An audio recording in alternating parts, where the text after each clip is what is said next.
Sexta-feira, 6 de novembro de 2020, meio da tarde, quase fim da tarde, a gente ainda não tem um resultado claro, ou melhor, definitivo para as eleições presidenciais norte-americanas 2020. O democrata Joe Biden continua com uma vantagem larga frente ao presidente Donald Trump, que é republicano, e segundo dados, até esse momento, ainda mantemos o placar de 253 delegados para Joe Biden, 213 para Donald Trump. Se a gente olha para a contagem do jornal Financial Times, a gente já vai para 264 delegados para Biden e 214 para Donald Trump. E eles estão ali contabilizando alguns colégios eleitorais que ainda não terminaram 100% da sua apuração. Fato é que, enquanto isso acontece, os mercados continuam caminhando e tentando entender para onde vai a economia diante desses resultados, diante do que pode acontecer daqui para frente. Para a gente entender também, para a gente saber quais são os impactos disso para o Brasil, a gente conversa agora com o professor Roberto Dumas Damas, que é professor do INSPER, economista especializado em economia internacional. Não é isso, professor? Muito boa tarde, seja bem-vindo. Que semana, senhoras e senhores! Você está vendo? Cada semana é uma pancada. Quando não tem nada para se falar, a gente fala de Brexit. Você vê como o mundo está assustado aqui, né? E a gente está esperando entender como é que vai ser o Brexit depois dessas eleições norte-americanas, hein, professor? E é por isso que a gente sempre fala, poxa, mas você sempre é pessimista. Mas veja, está tendo uma segunda onda na Europa, vai vir o Brexit. Quer dizer, às vezes você começa a pensar, por que está todo mundo tão animado? Se a gente falar do Brasil também, do meu problema fiscal, eu preciso de auxílio emergencial, parece que o mercado anda um pouquinho tocado etilicamente aí com essa animação toda. Professor, durante toda a semana, o que a gente viu foi um movimento que a mim surpreendeu um pouco, de altas consideráveis nas bolsas de valores no mundo todo, commodities para cima, o dólar recuando forte aqui no Brasil. E tudo isso caminhando paralelamente a essa sinalização de uma vitória do candidato democrata Joe Biden. O que o mercado foi precificando foi, de fato, essa vitória, ou trata-se de um movimento especulativo que tem vida curta aí depois dos resultados das urnas e que, na sequência, quando isso for para a justiça, se for, aí a gente vai começar a ver uma outra reação dos mercados financeiros? Veja, vamos assumir também que não vai para a justiça, porque se for para a justiça, aí fica numa bruta incerteza, mas ou vai ter fraude, ou perceberam que teve fraude, alguma coisa, aí para todo o processo, mas ir para a justiça, isso como é que se diz? Não é um deal breaker, ele já vai para a justiça, já está sabendo. Ele já falou que vai. O problema é se ele ir para a justiça, quer dizer, problema não, pode acontecer, e descobrir que teve fraude. Aí você vai ficar mais um mês, 2 meses sem presidente dos Estados Unidos. Isso seria terrível. Não acho que pode acontecer, mas quem sou eu para dizer isso? Mas esse otimismo em relação, pelo menos a explicação que eu estou lendo no jornal em relação ao otimismo, eu acho um pouco falaciosa. Não quer dizer que eu não esteja otimista com a economia global, não é isso. Por quê? O que os analistas geralmente eles colocam? Eles estão falando que com Biden, os Estados Unidos certamente vão aprovar mais um pacote de expansionismo fiscal. Por isso, o mundo está animado. Poxa vida, mas já aprovaram tantos pacotes, tanto lá, quanto no Japão, quanto na União Europeia. Será que esse pacote vai ser o divisor de águas do mundo melhorar? Já aprovaram tantos pacotes. Não estou dizendo que isso não é bom. Mas daí você achar que está nevando no mundo inteiro, que viramos a Suíça, eu acho um pouco complicado. É questão de ficar triste? Também não. No longo prazo, veja, o que aconteceu? Isso não é nenhuma opinião, isso é fato. Trump rompeu praticamente com todas as instituições do pós-guerra. Ah, mas eu não concordo. Tá bom, pode até ser que alguém não concorde, mas não colocou nada no dia, não colocou nada no lugar. Rompeu com a ONU, fragilizou a OTAN, brigou com a França, brigou com a Alemanha, fez um shake hands com Vladimir Putin, fez um shake hands com o Viktor Orbán da Hungria e fez um shake hands com o ditador da Coreia do Norte, o Kim Jong-un, enquanto desprezava toda a União Europeia. Então, quer dizer, aí você vê que E outra, além do Japão, que é justamente a maior contraparte da China, com a presença dos Estados Unidos na Ásia, seria o Japão.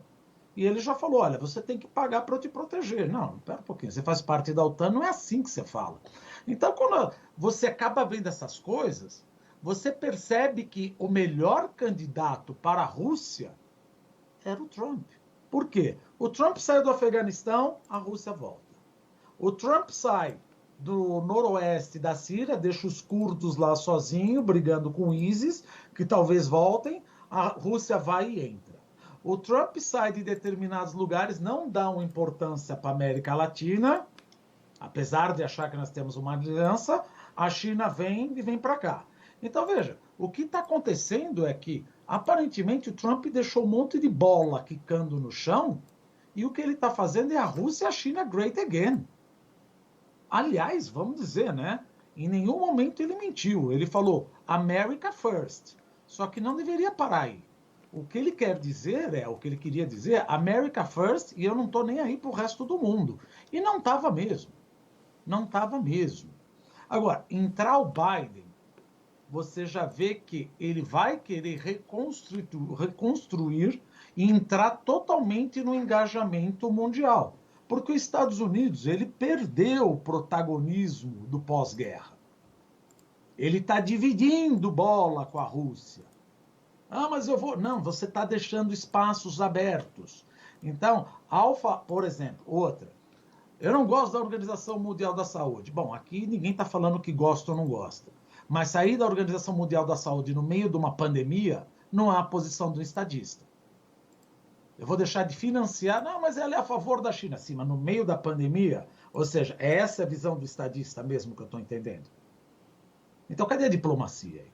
A Organização Mundial do Comércio. Eu não vou colocar mais um juiz para não ter apelação. Poxa vida, então ele rompeu todos os tratados, como dizia na minha época, aos secos e molhados. Rompi tratados, traí os ritos. Rompeu tudo. Rompeu tudo. Então, falar, não, mas eu acho que alguns brasileiros, até por exemplo, Trump deveria ganhar. O que efetivamente Trump ajudou no Brasil? Bom, ele acabou de colocar, ele acabou de colocar 135% de tarifa em cima do alumínio, justamente na semana onde nós aprovamos um acordo de facilitação de comércio. Ele tem cota em cima do nosso etanol. Ele tem tarifa em cima do nosso aço. Quer dizer, eu não começo a entender. Talvez seja um lado psique. E outra, como a gente sempre está ouvindo, países não têm amigos, países têm interesses. Não me importa quem entra. O que eu quero é show me the money. Quem vai ser melhor para o Brasil? Quem vai ser pior para o Brasil? Isso que importa. Ah, mas eu gosto de Trump. Isso é uma discussão para se ter em happy hour. Eu quero saber se Trump entra, como eu ganho dinheiro. Se Biden entra, como eu ganho dinheiro. É isso que importa. O resto é conversa de happy hour, com todo o meu desprazer de dizer isso. Olha, isso é discussão de família, isso é coisa de ceifar amigos no Facebook. Quero saber como eu vou ganhar dinheiro. Eu, por exemplo, vocês no agronegócio. Como é que nós vamos ganhar dinheiro se Trump continuar, parece que não, e se o Biden entrar? Como é que a gente analisa isso? Tira o coração. Ah, mas eu prefiro. Eu sei que você prefere, muita gente prefere tanta coisa, mas às vezes as coisas não acontecem. Então a gente tem que, como economista, a gente tem que falar, foi reeleito Trump, qual é a probabilidade? Aparentemente pequena. Se Trump ganhar, o que eu tenho que fazer? Isso. Se Biden ganhar, o que eu tenho que fazer, sabendo como ele já se posicionou em relação à agenda ambiental do Brasil? Isso que mais me assusta. Era esse meu gancho justamente para o senhor, professor. Porque quando a gente olha para o agronegócio brasileiro, embora essa proximidade do Donald Trump com o presidente Jair Bolsonaro, o Brasil se destacou em 2020 como talvez o maior exportador mundial de alimentos, e num mesmo ano em que foi duramente atacado, muitas vezes injustamente, pelas questões ambientais, colocando tudo nas costas da produção agropecuária do país. Agora, o Joe Biden convocou o mundo contra o Brasil, não é? por conta da Amazônia. Né? E o presidente, principalmente o vice-presidente Hamilton Mourão, também relembrando a soberania do Brasil diante daquilo que é nosso, do que está dentro do nosso território. Te preocupa, professor, um trabalho ali frequente dos Estados Unidos, caso ganhe Joe Biden, para realmente minar a nossa competitividade, que no comércio internacional está estourada nesse momento, está muito, muito positiva? Veja, não é nem questão de fazer uma previsão. Biden já falou. Sim. No último e no único debate, que foi aquele caos, ele olhou para a câmera e falou: eu vou atacar, ou seja, não usou o nome atacar, mas eu vou atrás do Brasil, eu quero uma agenda ambiental. Senão a vida deles vão ter prejuízos econômicos. Ou seja, no momento onde Trump se separava da União Europeia, Biden vai se unir com a União Europeia para exigir alguma reforma da nossa agenda ambiental. Não, mas não está acontecendo nada. Bom, se está acontecendo ou não está, se é verdade ou não é, que se explique com os nervos acalmados e não com as vísceras. Vamos parar com esse negócio de falar querem a minha Amazônia, querem o meu nióbio, querem pegar o que é meu, vocês já mataram o índio de vocês, deixa a gente cuidar daqui. Pode ser tudo isso verdade, mas não é assim que você tem que tratar. O país é estadista, temos um presidente, como todo mundo tem o presidente aí, eleito democraticamente, e não devemos falar com as vísceras. Se por acaso eles estão cometendo erros crassos, como Macron cometeu. Macron mostrou uma foto da Amazônia de 5, 6 anos atrás, queimando. Vocês lembram disso? Sim. E ainda falou a bobagem que a Amazônia era o pulmão do mundo. Falou bobagem. Só que o que aconteceu? Joga algumas bolinhas no chão e parece que o governo cai em todas. Não, mas calma, explica. Deixe o outro perder a face. Não, olha, deixa eu te explicar, Macron. Essa foto é antiga, não é assim. Respeitando a liturgia do cargo. Ele tem interesses comerciais. Ah, vá, não me diga. E por causa disso eu vou responder dessa maneira. Veja, eu sempre digo uma coisa. A economia está um pouco próximo de filosofia e até de psicologia. O ser humano, ele tem uma coisa... É horrorosa isso, né? Mas é uma curiosidade mórbida. O que é curiosidade mórbida? Infelizmente eu já vi isso e é coisa horrível. Quando você vê um acidente na estrada, a primeira coisa que você faz, você para ver se tem alguma vítima. Então, quando você entra em brigas ou em rusgas, quer elas sejam justificáveis ou não, você atrai a atenção do mundo inteiro para aquilo que a narrativa é mais fácil. Então, para de brigar. Responda, baixe o tom. Porque agora nós estamos ficando mais sozinhos ainda. E eu ouço muita gente falar, mas se não comprar de mim, vai comprar de quem? Bom, não vamos esquecer que a China já está comprando soja da Tanzânia e que a China já fez uma parceria da Rússia para descobrir outros lugares onde pode importar soja. Porque além de o Brasil provavelmente se isolar dos Estados Unidos, porque é o que eu sempre digo, Estado tem que ter uma política de Estado, não uma política de governo. O governo some, desaparece, o Estado fica. Então você não pode, e outra, é Brasil first. Então se os Estados Unidos se unir, que é o que está aparentando, com a União Europeia, aí eu perco maior cacife ainda, porque pelo menos antes eu tinha o Trump para me defender. Sim. Por sim ou por não, se é verdade ou não, eu falo, não, mas claro, porque na Pensilvânia, justamente onde está o maior imbróglio, é onde você tem o shale gas, o shale óleo, o gás de xisto. Por isso que ele nunca defendeu as mudanças climáticas, falava aquela coisa, era um negacionista ou não. E isso Biden não vai ser. A primeira coisa que ele vai fazer, ele vai restabelecer a importância da Organização Mundial do Comércio, ele vai no meio das instituições. E agora vamos pensar, Estados Unidos se unifica contra o Brasil junto com a União Europeia.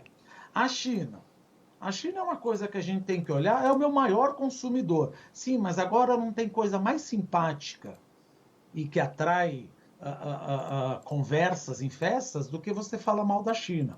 É o vírus chinês, é isso, é aquilo, só que ele é o meu maior comprador. E agora o que eu tenho que ficar de olho? Será que o governo que é o que mais importa aqui, para a gente olhar no ano que vem. Será que o governo vai vetar a Huawei aqui com a tecnologia 5G? Não, deveria vetar a Huawei, porque se a Huawei entrar, ela vai botar, como é que se diz? Um cavalo de Troia e pegar todas as minhas informações. Meu Deus, mas a Huawei já está aqui há 19 anos, fornecendo backbone para as principais empresas de telecomunicações. Será que ela entrar com 5G seria um divisor de águas? Falar, agora eu peguei informação do Brasil. Claro que os Estados Unidos não vão querer, mas agora imagina se eu não aceito. Não quero dizer que eu estou favorecendo a Huawei, de jeito nenhum. Não entendo nada de 5G. Quem entende de 5G é o Ministério de Telecomunicações, ele que tem que ter a palavra final. Quem entende de 5G, eventualmente, poderia usar o Gabinete de Segurança Institucional. E também o Ministério da Economia. Para saber, nós estamos num dilema do prisioneiro. Se você negar, você pode ter esse benefício, mas não é óbvio que eles vão nos retalhar. Então, olha, eu vou ser retalhado pela China, se caso eu não aceite a Huawei. Vou ser retalhado de alguma maneira, vai causar uma pressão externa dos Estados Unidos e da União Europeia. Então, quer dizer que eu estou quase isolado.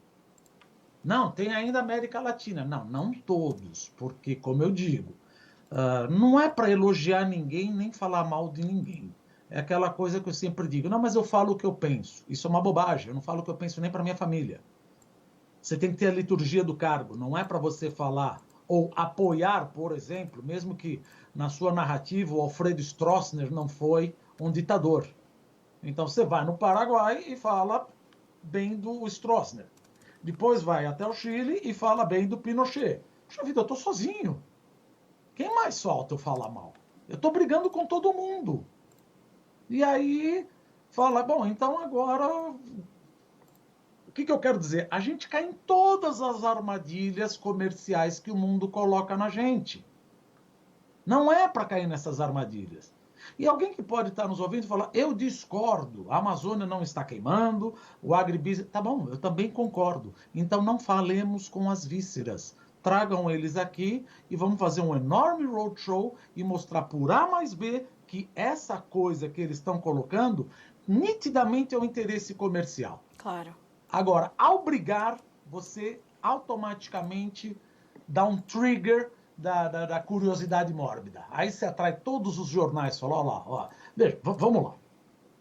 Você chegar e abrir uma reunião da ONU, falar que quem está queimando a Amazônia são os índios, era tudo que o pessoal queria ouvir. Ah, mas é verdade. Se for verdade, não é o lugar para você falar. Não, mas eu falo o que eu quero. Quem fala o que quer, ouve o que não quer. Então você está dando toda a munição para atacarem a gente. E agora plantamos, ou seja, briguei com o Leonardo DiCaprio, briguei com os países, briguei com o Hulk, briguei com o cacique Raoni, falamos do nióbio, já chegaram um absurdo de falar que o nióbio poderia ser o novo ouro que dá lastro à nossa moeda. Meu Deus do céu. É completamente... Calma. Agora, o que eu vejo? Biden ganhou, é o que eu sempre digo, morreu o rei, viva o novo rei. Pois não, desculpa. Não, a gente não tem que... pelo que eu estou entendendo da sua análise, professora, a gente tem que estar muito mais focado no que acontece no Brasil e o que vai acontecer independente do resultado, né? A gente tem que começar a fortalecer as nossas políticas de Estado, né? Exato, como eu te disse, não tem que ter política de governo. E alinhá-las aos resultados, sejam quais forem, né? É o que eu sempre digo. Muita gente vai falar, não, mas não é problema do agribusiness. Eu até concordo, mas então explica. Não sai gritando atrás da ambulância, falando mal de todo mundo. Que era justamente isso que eles querem. Professor, um pouquinho antes da gente entrar no ar, a gente conversava também sobre a questão do comércio global, não só a relação China-Estados Unidos, mas no momento em que a relação China-Estados Unidos se restabelece ou melhora diante do que a gente tem hoje, todo o comércio global começa a respirar um pouco melhor também. Na sua perspectiva, na sua análise, isso pode tirar uma fatia do mercado brasileiro ou estamos num momento onde o consumo de alimentos é tão grande, globalmente falando, que a nossa demanda está assegurada mesmo com uma boa relação se estabelecendo entre chineses e americanos? Veja, aí eu acho que temos dois pontos. Se nós falarmos sobre a economia global, dado que teremos menos protecionismo, isso já está provado. menos protecionismo, porque fala, não, mas eu quero defender meu interesse. Tá, ao defender o seu interesse, colocar uma tarifa de 100%, eu te retalho e coloco uma tarifa de 100%. Então, a economia global, ela não cresce se tivesse o livre comércio. Não estou falando dumping. Aí o que acontece? Chega a pandemia, alguém fala, não, mas a culpa é que nós ficamos dependentes da China. Então, eu vou fazer tudo dentro do meu país. Está errado. É a mesma coisa que você culpar o cara que foi atropelado, o culpado é o carro. Não, o culpado é o motorista. Por que que nós, ou outros países, ficaram totalmente dependentes de um único supplier? Então, não é questão de falar mal da China. É questão de você diversificar os suppliers.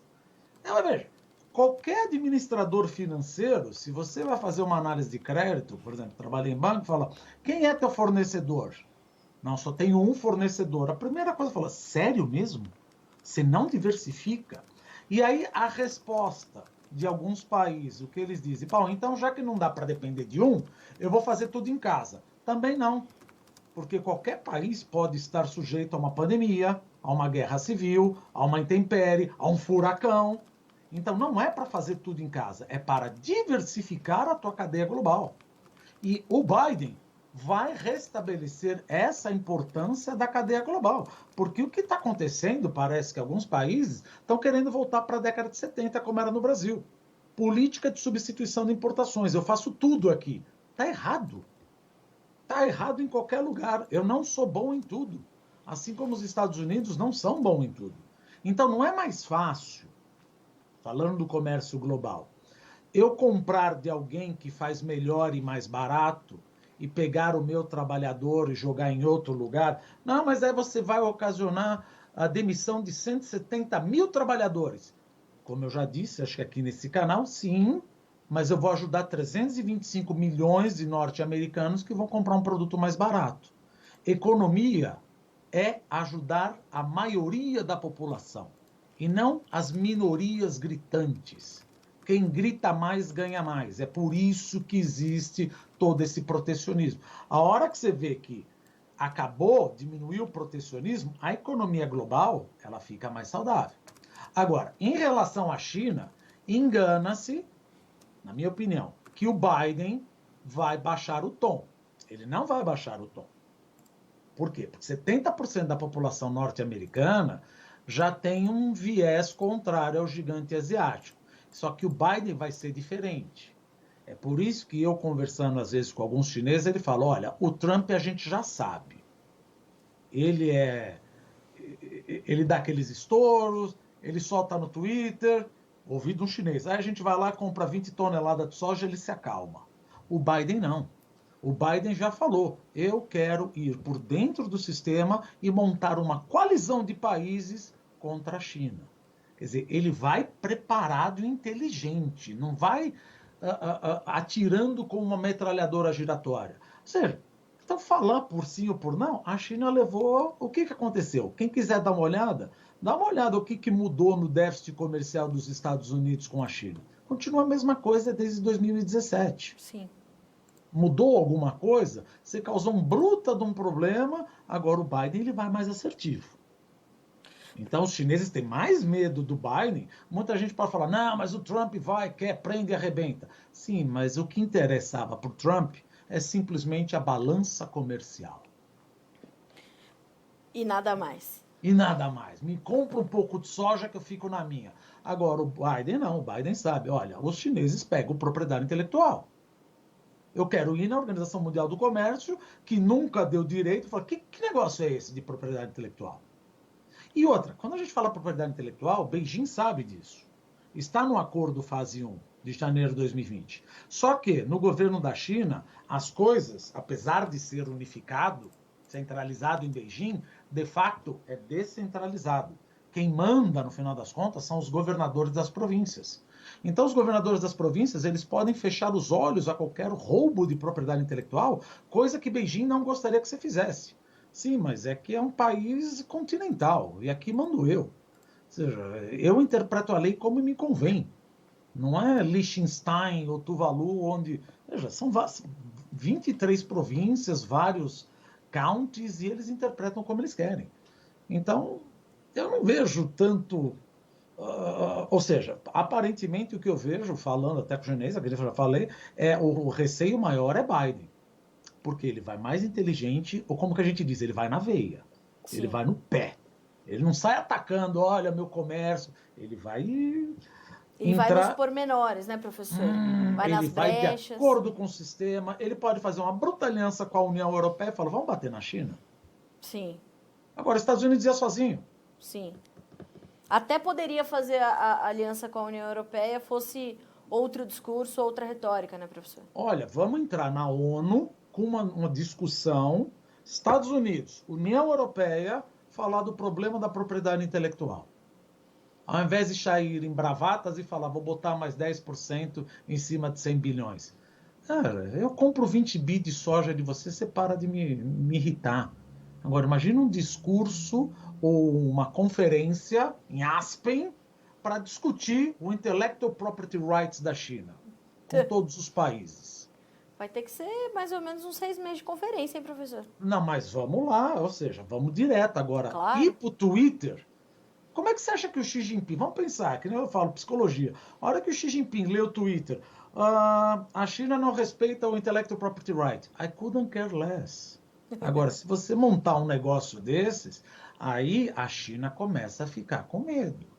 É óbvio que os brasileiros e os americanos que estão na China vão ter uma vida mais difícil, porque vão ser retalhados, mas precisa ser endereçado em algum momento. Claro. Precisa ser endereçado. Agora, no curto prazo, por que eu também acho que existe uma animação muito grande com Biden? Aquele negócio da política fiscal e, que nem eu tinha falado, os impostos. Só que os impostos, muito provavelmente, dado que você tem maioria no Senado, republicano, talvez esses impostos não sejam tão agressivos. Mas eu acho que o mercado, pelo menos no Brasil, está muito animadinho. O câmbio não é isso. Aí já entra do lado do meu problema fiscal. Porque se você ler o jornal, sei que eu já estou mudando um pouco de assunto, você vai ver que já tem gente querendo furar o teto de gastos. Opa, tem. Mas não tem interesse o governo gastar mais dinheiro? Seria ótimo. Desde que a curva de juros não aumentasse. Porque quanto mais você gasta, você, como a gente já falou aqui nesse espaço, nós somos 75% financiadores da dívida pública, quando a gente põe o nosso dinheirinho no fundo DI, no fundo multimercado referenciado, nós vamos pedir mais juro. Então, no final das contas, o consumo vai aumentar, mas o investimento vai cair, porque o juro sobe. Mas o juro não é do Banco Central? Não.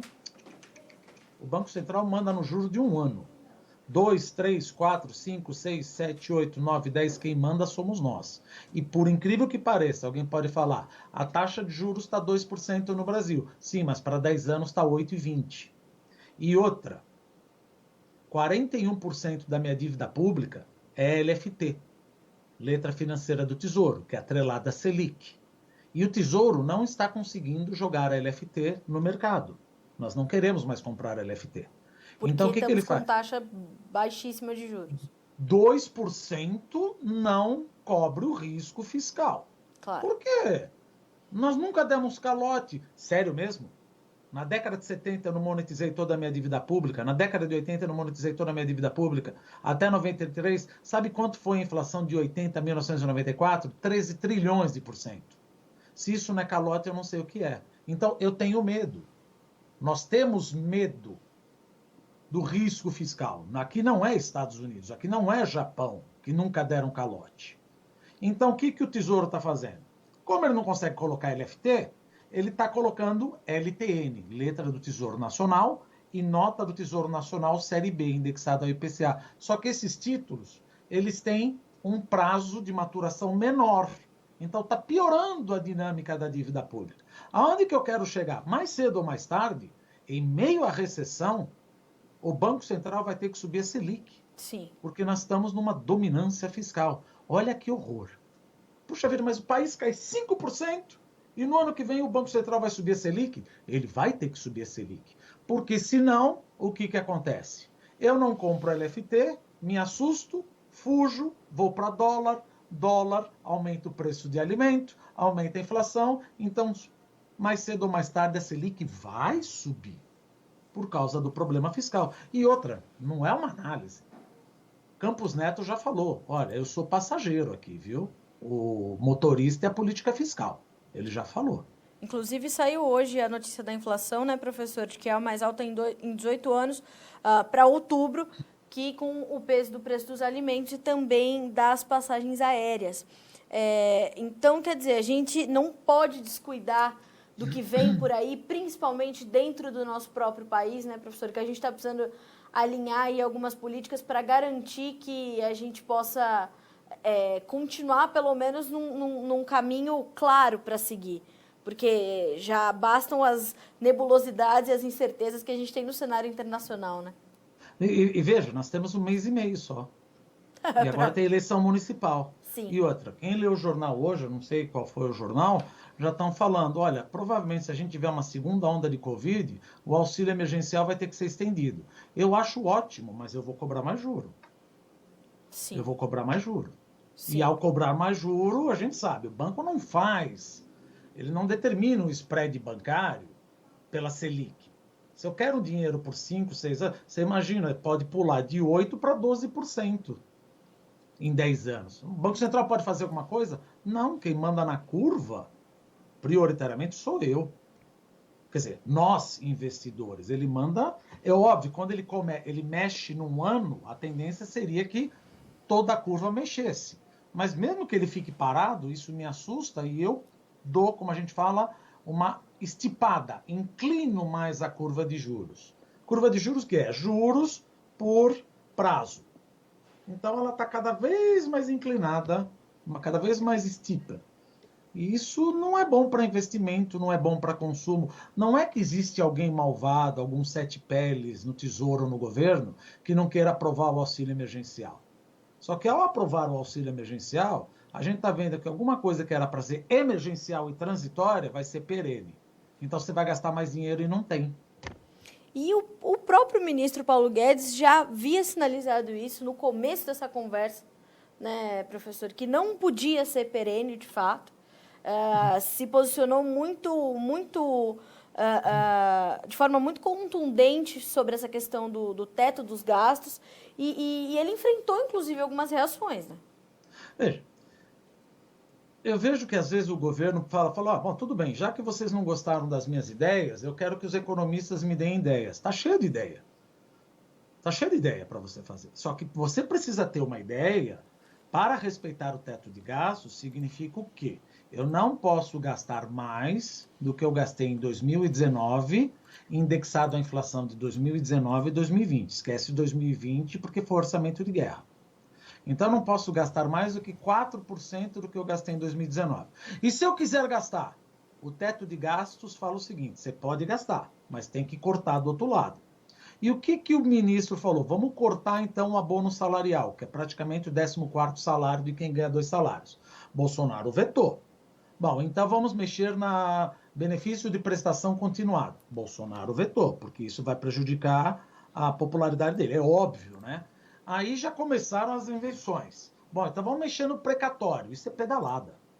Precatório é aquela coisa, cara. Por exemplo, eu devo para você 1 bi, mas vamos fingir que eu não devo e eu postergo para 1 ano. Então eu abri espaço. Não, isso é a definição do Aurélio de pedalada, meu Deus. Por muito menos a Dilma caiu. Bom, Sim. então precatório não dá certo. Vamos ao Fundeb. Não, também não dá certo. Então o que o governo quer? O governo quer que a gente se corte as despesas sem que ele perca a popularidade. Aí fica difícil. É a mesma coisa com o pai chega em casa e fala, e aí, vocês estão felizes? Estou, mas acabou o clube. Puxa vida, será que os filhos vão ficar, oba? É óbvio que você vai ter que, é um trade-off. Todo mundo gosta de gastar dinheiro. A hora que eu falo que eu tenho que cortar, o senhor vai perder popularidade. E agora o governo está no auge.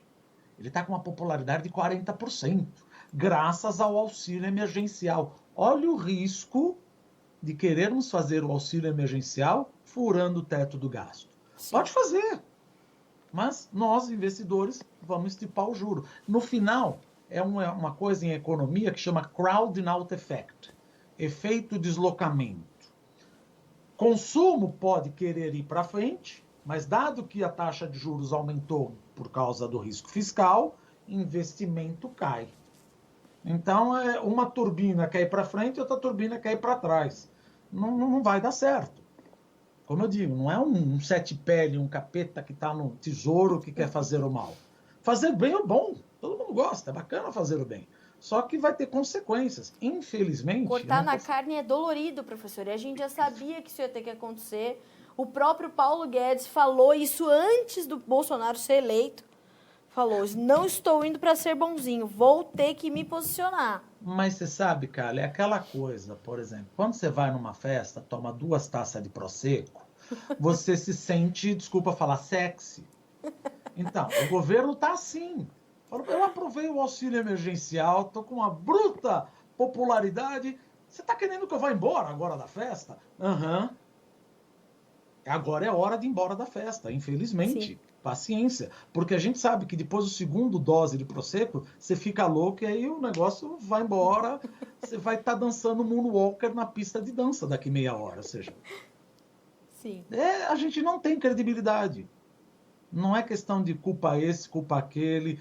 E aí fala, mas a economia é difícil. Não é, não. Se fosse difícil, eu chamava o Milgram Roberts, que ganharam o Prêmio Nobel de Economia esse ano, mais o Paul Krugman. Fala, dá um jeito na minha economia aqui. Contrata os caras. Mas tem que aceitar, né, professor? O que tiver que fazer, vamos ter que fazer. Pois é, então você está vendo que o problema não é a economia. A economia tem solução. Só que ela precisa ter uma solução sem perder popularidade política. Aí fica difícil. Professor, a gente certamente vai ter muito que conversar, porque acho que, não sei se sai esse resultado ainda hoje, acho que não. Enquanto a gente está aqui conversando, o Biden aumentou a vantagem dele lá na Pensilvânia. A gente tem agora uma vantagem de mais de 12 mil votos para o Joe Biden, são 96% dos votos apurados. Na Geórgia também ele aumentou a vantagem, então a gente está monitorando tudo isso, mas todas essas questões internas, principalmente a questão fiscal, que é um problemão que a gente vai ter que resolver, e como o senhor falou, a gente tem 1 mês e meio. O dólar hoje continua caindo, cai quase 2% para valer R$ 5,44 agora. Então, professor, anota aí na sua agenda. As próximas semanas a gente tem compromisso para tentar entender para onde vai o mundo, para onde vai o Brasil junto dele, né? Sabe, cara, às vezes o pessoal fala, nossa, a gente dá muita informação, o que eu tenho que ver? Então, geralmente é assim, eu gosto de resumir. Olha, 3 coisas são cruciais no Brasil para 2021. Você vai se bombardear de informação. Primeiro, vamos romper o teto de gasto ou não? Okay. Isso é importante. Então, qualquer coisa que fala de teto de gasto e auxílio emergencial, eu aconselho todo mundo a ler com olhos de lince. Porque senão isso vai aumentar juros e a hora que você acha que você vai decolar, bumba, você não decola. Tá. Segundo, como os Estados Unidos vão se comportar junto com a União Europeia em relação ao meu aspecto, à minha agenda ambiental. Okay. Isso é importante. Terceiro, como eu vou me comportar permitindo ou não a China entrar aqui com tecnologia 5G. Esses 3 pontos vai ser o que vai ditar a economia brasileira em 2021. Bom, excelente resumo para a gente arredondar esse comentário, encerrar a semana e desejar para o senhor um excelente final de semana. Quero ver se não vai trabalhar, porque eu acho que não vai. Sempre tá, sempre olha, né? Professor, muito obrigada, uma satisfação ter sempre uma aula, né? Mais que uma entrevista, é muito conhecimento que o senhor traz para nós. Essas menos emoção, né, professor, na hora de olhar para essas situações. Ninguém é amigo de ninguém. Vamos ganhar dinheiro. E como está no para-choque do caminhão, nações não têm amigos, têm interesses. Exatamente. Professor, muito obrigada, viu? Sempre um prazer falar com o senhor. Até a próxima, sempre um abraço. Obrigada. Um abraço. Tchau. Roberto Dumas Damas, economista, especialista em economia internacional, professor do INSPER, nos trazendo, portanto, essa análise bastante racional do que a gente está vivendo nesse momento. O candidato Joe Biden está bem à frente do presidente Donald Trump, lá nas eleições presidenciais norte-americanas, e há uma sinalização de preocupação, né, do que isso poderia efetivamente impactar o Brasil, de como isso poderia efetivamente impactar o Brasil. Duas coisas que me chamam muita atenção, além desses 3 pontos de resumo que trouxe o professor Dumas agora no final da entrevista, que são eles: a questão do 5G da China aqui no Brasil, a questão da agenda ambiental que o Joe Biden, podendo, né, ser presidente dos Estados Unidos e ao se juntar à União Europeia vai cobrar do Brasil, e também a questão do nosso teto de gastos aqui no país. Fora tudo isso, o que mais me chama atenção me traz uma chavinha a mais para a gente virar nessa maratona de eleições presidenciais americanas é a questão de que o Joe Biden poderia ser ainda mais duro com os chineses, né, de acordo com em relação às suas relações comerciais, do que tem sido Donald Trump, porque ele pode ter uma estratégia muito mais eficaz contra a nação asiática e comprometer ainda mais, portanto, olhando para o nosso negócio, principalmente para o agronegócio, esse posicionamento muito mais duro que poderia em nada aliviar as relações que nesse momento estão bastante comprometidas, mas, por necessidade, faz com que a China continue comprando nos Estados Unidos. Somente nessa sexta-feira comprou mais de 270 mil toneladas de soja, segundo um reporte diário que o USDA trouxe nessa sexta-feira. Então, quer dizer, a gente tem que olhar por todas as perspectivas, tentar buscar as informações mais próximas da realidade, principalmente as informações mais responsáveis e racionais. Análises racionais nesse momento é o que recomenda o professor Roberto Dumas Damas. Fora isso, estamos ali com a nossa demanda assegurada diante do consumo global que vem crescendo exacerbadamente. A gente sabe que é um consumo que tem uma curva de crescimento bastante expressiva, e de outro lado a gente tem que olhar aí para a nossa competitividade, como que a gente vai blindá-la, né, já que é uma das principais nesse momento, diante desses resultados excelentes que o agronegócio teve em 2020, como a gente vai conseguir assegurar essa competitividade diante de uma possível vitória do Joe Biden, que já se posicionou contra o Brasil aí em alguns aspectos. A gente, claro, está monitorando tudo isso de perto aqui no Notícias Agrícolas, para que você seja sempre o produtor rural mais bem informado do Brasil. Na sequência desse boletim tem Mercado do Café com a Virgínia Alves, depois eu volto para a gente fechar o mercado da soja. É um instante só, a gente volta no minuto.